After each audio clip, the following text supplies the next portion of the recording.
Bom, pessoal, agora a gente vai falar com o Gustavo Botelho de Souza. Ele é assessor de inteligência artificial do Banco do Brasil, doutor em ciência da computação pela UFSCar e professor do SENAC Distrito Federal. Muito obrigado, Gustavo. Com você. Valeu. Bom, eu que agradeço, né, o convite, agradeço, né, a Fabi também, né, que convidou a gente.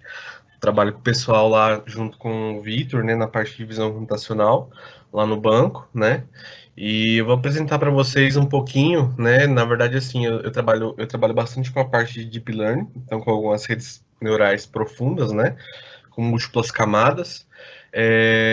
E aí, assim, como a Fabi falou, né, o que deu esse boom no surgimento, principalmente das redes neurais, né, profundas, na utilização das redes neurais, foi a questão do aumento do poder computacional, né, que vem crescendo, né, exponencialmente, tanto com a questão dos clusters, né, de Big Data, tanto com o surgimento das GPUs, né. Então, no caso vou falar, né, o título da minha palestra é Convolutional Neural Networks para Análise de Imagens, né. Então, essas são um tipo de redes neurais profundas que lidam muito bem com imagens, né, as CNNs, como a gente abrevia, né, inclusive, eu trabalhei com isso, né, no mestrado, no doutorado, e essas redes, basicamente, eu vou dar um exemplo aqui de uma rede tradicional, né? E o que muda, depois vou dar um exemplo dessas redes das CNNs, né? Para a gente ver a diferença entre elas. Mas, basicamente, a forma de aprendizado é a mesma, né? A única coisa que vai interferir é que as CNNs têm alguns pesos compartilhados, né? De conexões entre os neurônios, né? E isso facilita, deixa a arquitetura da rede neural mais enxuta, né? O que permite elas serem treinadas de forma mais rápida, né? E elas, por trabalharem com operações de convolução, né? Depois eu vou falar o que é, elas lidam muito bem com informações espaciais. Então, no caso das imagens que são sinais 2D, né? Elas conseguem extrair características muito relevantes, tá bom? Então, é basicamente isso que eu vou abordar na minha palestra. Aí embaixo tem meu e-mail, mas no final tem o meu contato também do LinkedIn. Beleza? Aí, para começar, né, eu acho que o pessoal, a Fabi, o Vitor, eu fiz uma apresentação no banco uma vez e perguntei, né, para quem está assistindo também, o que essas faces, né, têm em comum, no caso, né? E aí, assim, a gente pode observar várias semelhanças, né? Pode observar que a maioria está sorrindo, pode observar que a maioria está em um fundo neutro, mas na verdade o que essas faces têm em comum é que nenhuma dessas pessoas existem. Então, assim, nenhuma dessas pessoas existe. Então, essas faces foram geradas automaticamente, né? Obviamente, após um processo aí de treino de redes neurais profundas, né? No caso do Deep Learning, né? De Deep Learning. Elas não foram geradas por CNNs, né? Elas foram geradas por uma outra arquitetura de rede neural, que é chamada de GAN, né? Generative Adversarial Network, né? Que de certa forma inclui em parte da sua arquitetura uma CNN, mas só para mostrar o poder das redes neurais, né? Profundas, poder que essas redes têm, né? Então, tanto na geração de imagens de faces que não existem, né? Muitas pessoas já viram vídeos, né? Por exemplo, aqueles vídeos de pessoas famosas falando coisas que elas não falaram, ou seja, vídeos que fazem a pessoa. Um caso muito conhecido é um vídeo do Obama, né? Falando sobre coisas absurdas sobre o governo do Trump, né? No caso. Mas são coisas que ele não disse, né? Então o vídeo foi gerado por uma rede neural, né? E a partir de imagens, no caso do Obama, né? A rede neural conseguiu gerar vídeos fazendo o Obama, a partir daquela imagem, mexer a boca e dizer aquelas palavras, né? Depois até o pessoal, quem quiser pode procurar na internet. Essas faces especificamente, depois quem quiser dar uma olhada, se você entrar no site www.thispersondoesnotexist, essa pessoa não existe.com, né? A cada vez que você entra no site, ele gera uma face nova, né? Então, dá para perceber, como eu falei, né? Tem características em comuns, como um fundo mais ou menos homogêneo, enfim. E a maioria está sorrindo, justamente porque, no caso dessa rede neural, provavelmente ela foi treinada com uma base de imagens de pessoas sorrindo, né? Por isso que a maioria das faces estão sorrindo.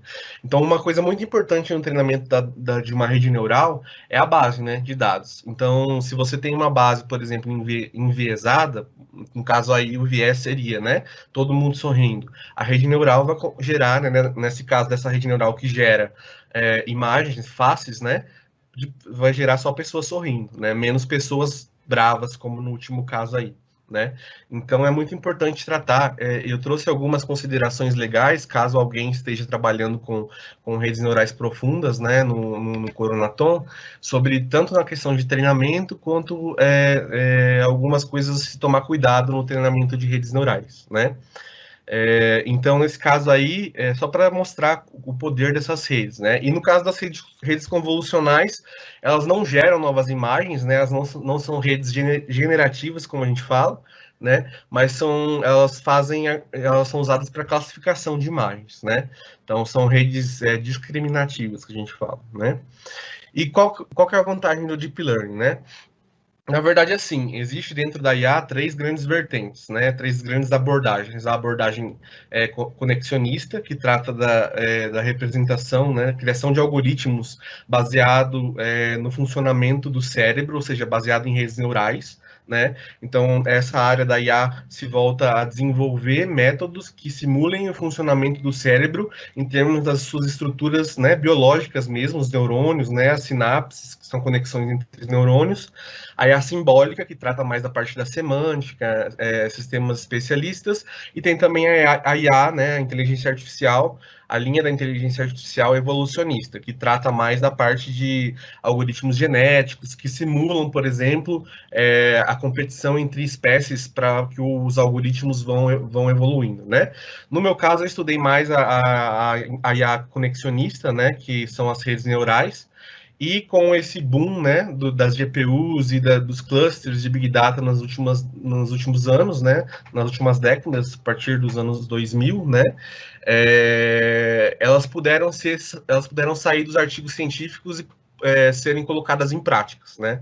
Então, elas já tinham sido propostas, por exemplo, tem um artigo científico de 1998, do Ian LeCun, que ele propõe uma rede neural convolucional, que é essa Convolutional Neural Network que a gente vai ver aqui, né? Só que, assim, estava tudo na teoria, porque não tinha ainda hardware para processar, né, para treinar uma rede neural com múltiplas camadas, né?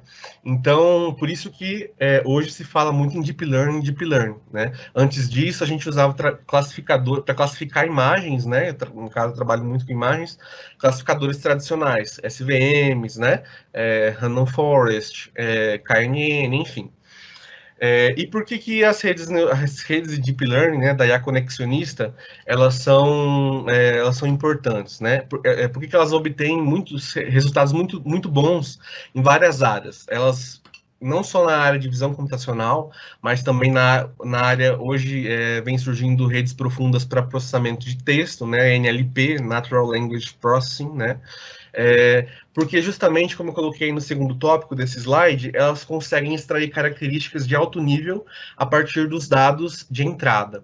Então, dado uma imagem de entrada, né, a rede, e como eu falei, né, a rede neural, e aí o algoritmo de treinamento da rede neural simula o processo, né, do aprendizado biológico do cérebro, né, ela consegue aprender características de alto nível. O que seriam as características de alto nível a partir do dado de entrada? No meu caso, né, que eu trabalho com imagem de entrada.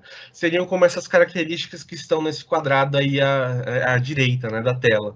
Então, não são características literais, ou seja, não dá para falar, essa característica, por exemplo, está detectando que é um carro. Não.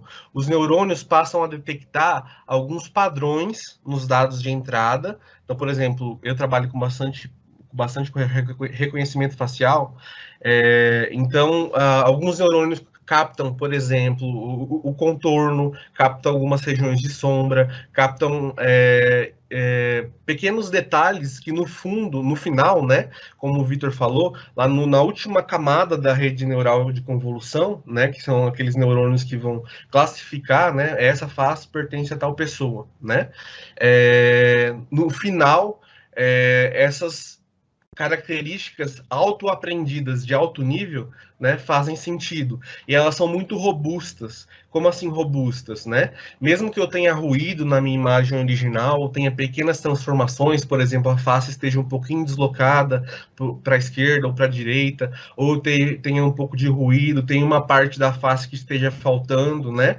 Obviamente que não pode ser algo muito agressivo, né? Mas assim, as redes conseguem, né? Mesmo com essas variações, né, elas conseguem manter um bom desempenho, porque elas têm um alto grau de generalização, que é o que o nosso cérebro tem também, né?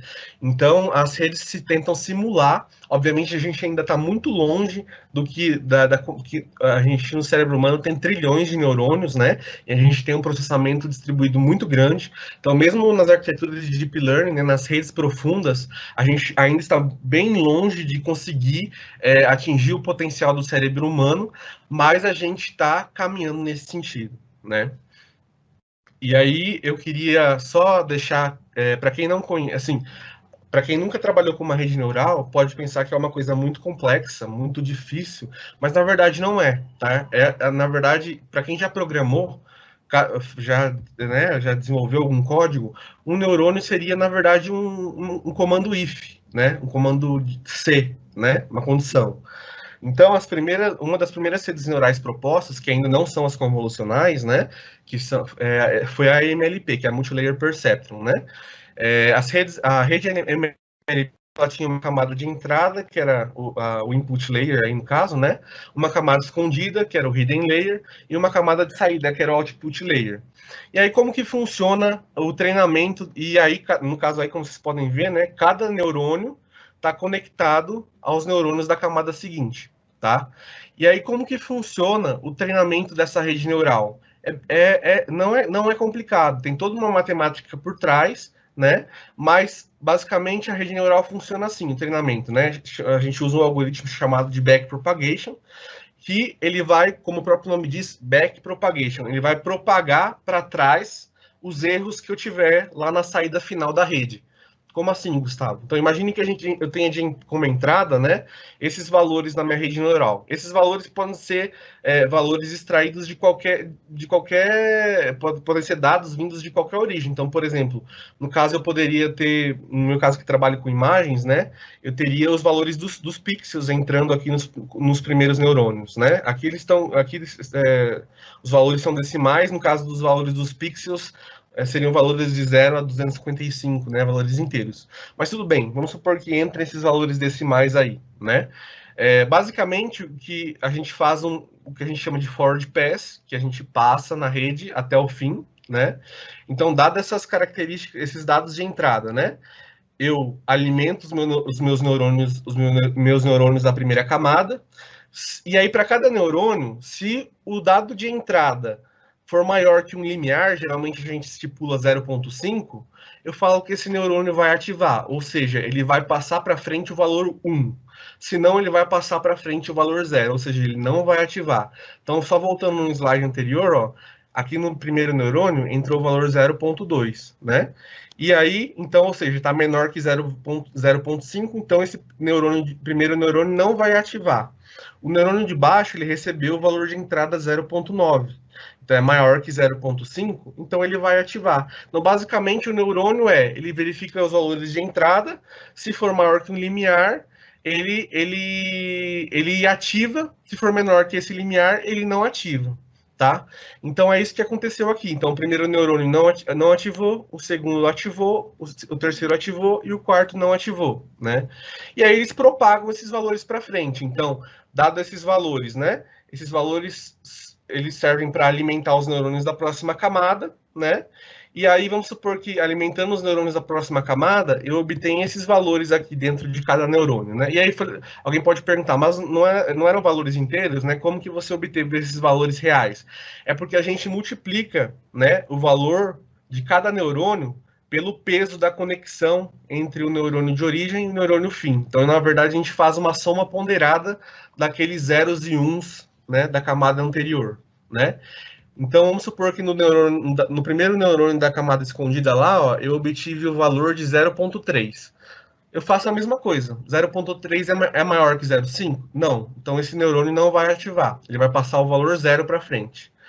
O de baixo também não vai ativar. Vai passar o valor 0 para frente. O de cima, o terceiro, 0,98. Também não, esse aí vai ativar, porque o valor que ele tem é maior que meio. Então, ele vai passar o valor 1 para frente, né? Então, a gente basicamente faz essa binarização, quem ativa e quem não ativa. E aí, baseado nas ativações, né, a gente multiplica cada 0 e 1 desse, né, pelos pesos das conexões. Então, por exemplo, o primeiro 0 lá de cima, eu multiplicaria por aquele peso W2.1, né? E somaria com o segundo 0 multiplicado pelo W2.2, com o número 1 multiplicado pelo W2.3 e assim por diante. A soma de tudo isso é a entrada do último neurônio lá da última camada, né? E aí, vamos supor que deu 0,92. Nesse caso, como é maior que meio, esse neurônio vai ativar. Se ele fosse menor que meio, ele não ativaria, tá? E aí, como que é feito o treinamento de uma rede neural? É bem simples. Vamos supor que eu queria que na saída lá, né? Então, aqui nesse último neurônio, ele estaria colocando como saída o valor 1, tá? Imagina que eu quisesse que, na verdade, ele não ativasse para aqueles meus dados de entrada, tá?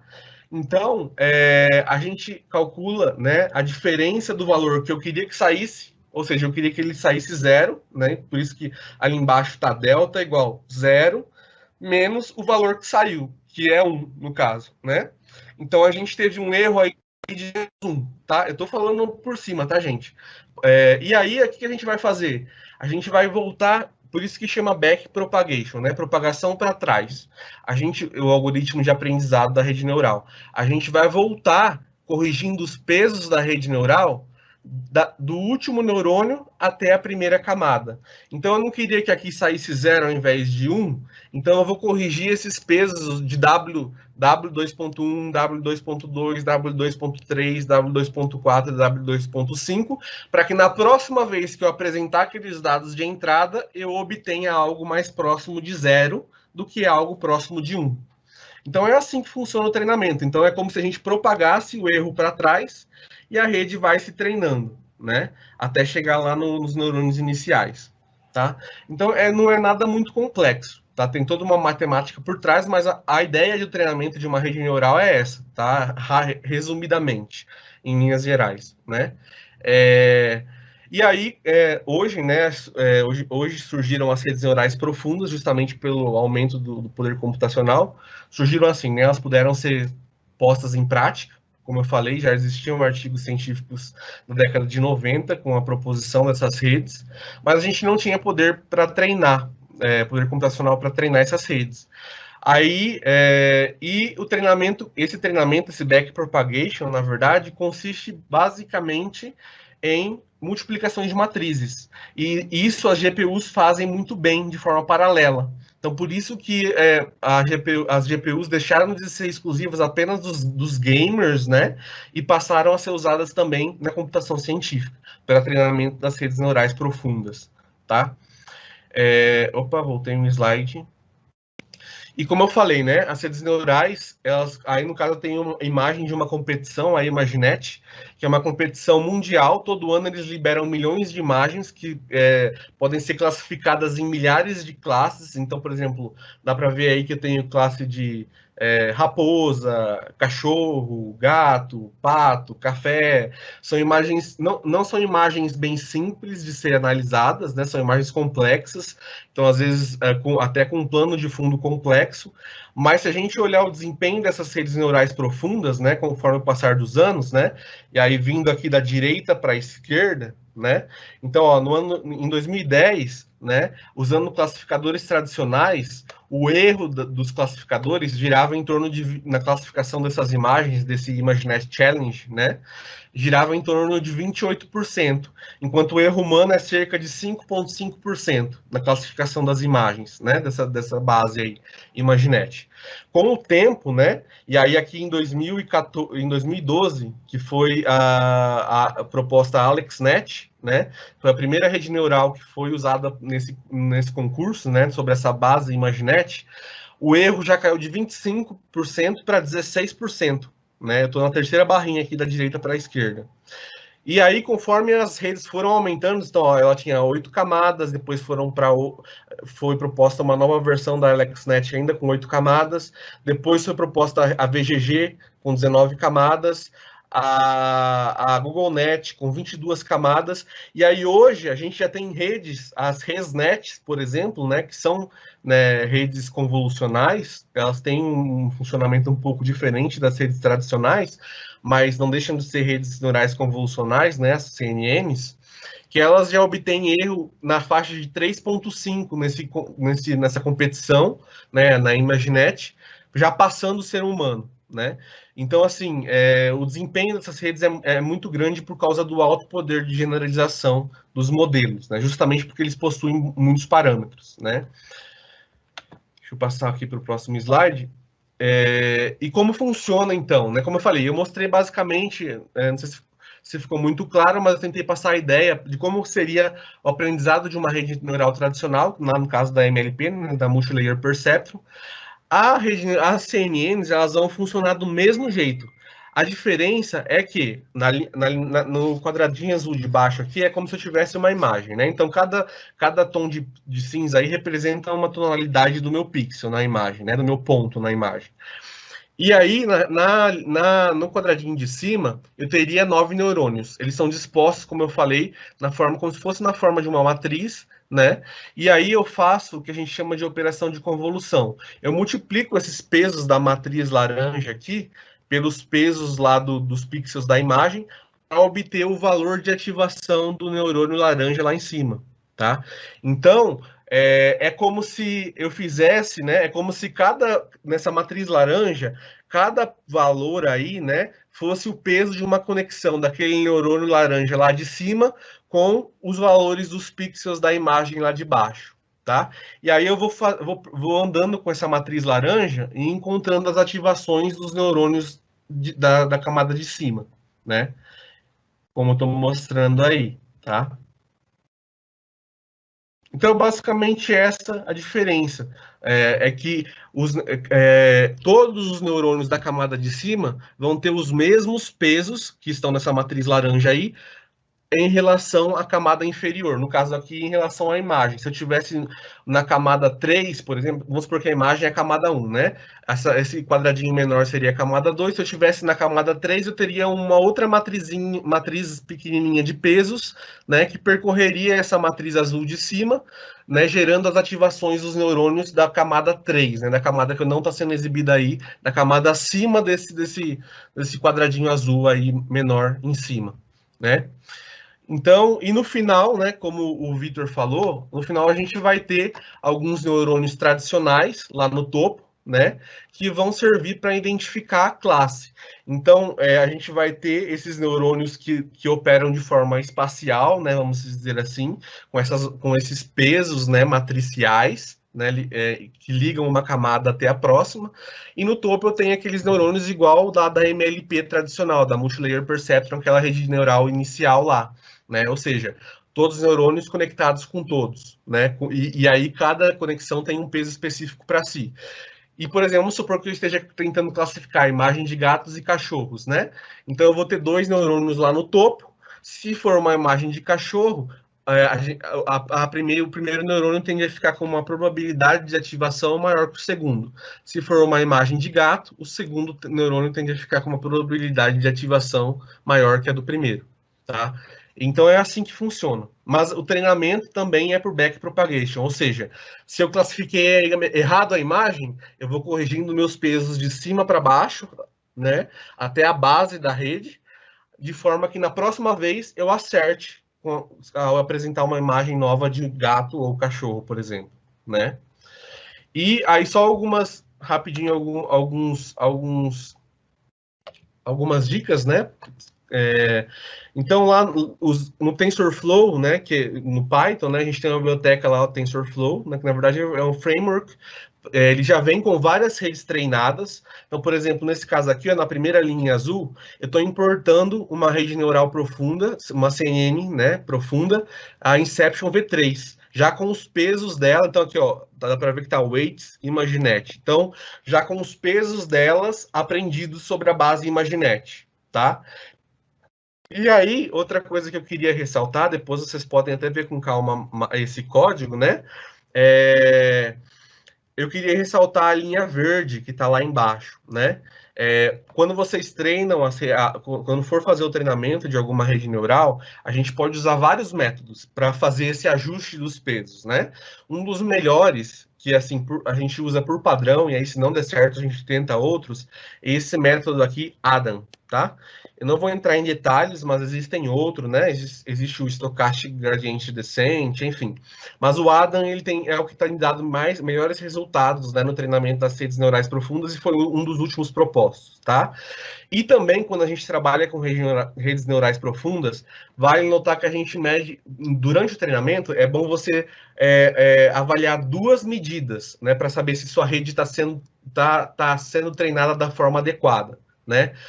A medida de loss, que seria, vamos dizer assim, o grau de confusão da rede neural, e a acurácia. Então, por isso que aqui no final da linha verde, ó, eu estou colocando para ele medir o loss, né, e a acurácia, tá? E eu vou explicar por quê, né?